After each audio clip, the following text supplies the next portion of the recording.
আসসালামু আলাইকুম, জান্নাতুল কিচেনে সবাইকে স্বাগতম জানাচ্ছি।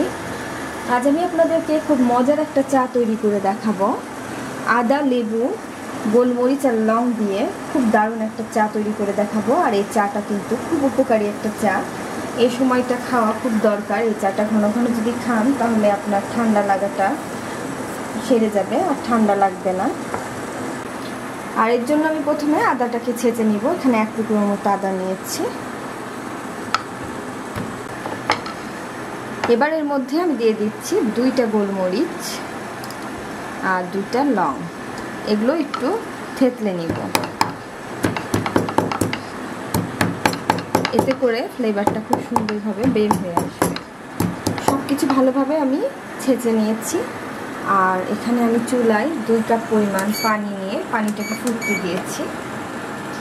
আমার পানিটা ফুটে গেছে। এর মধ্যে আমি সেই ছেঁচে রাখা আদা, লং আর গোলমরিচটা দিয়ে দিচ্ছি।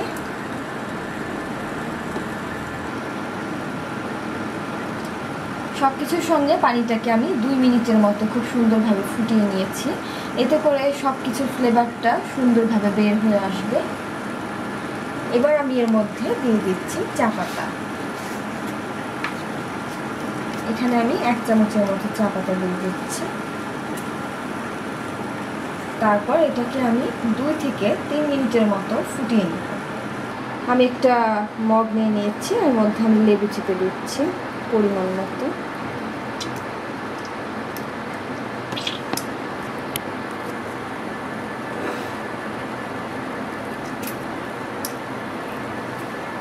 আর আমার চাটা হয়ে গেছে।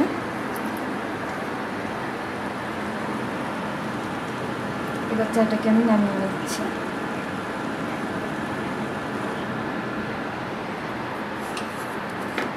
এবার চাটাকে ছেঁকে নিচ্ছি।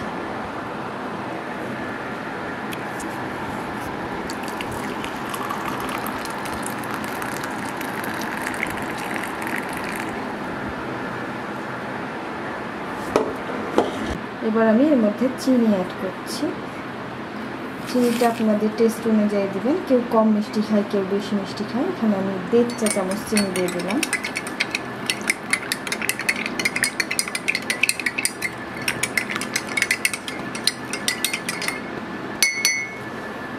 ব্যাস, চাটা তৈরি হয়ে গেছে।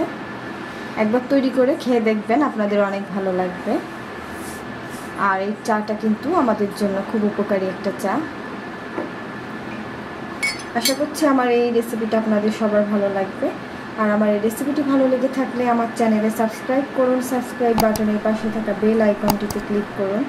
এতে করে আমার সব রেসিপিগুলো আপনারা খুব সহজেই পেয়ে যাবেন। খোদা হাফেজ।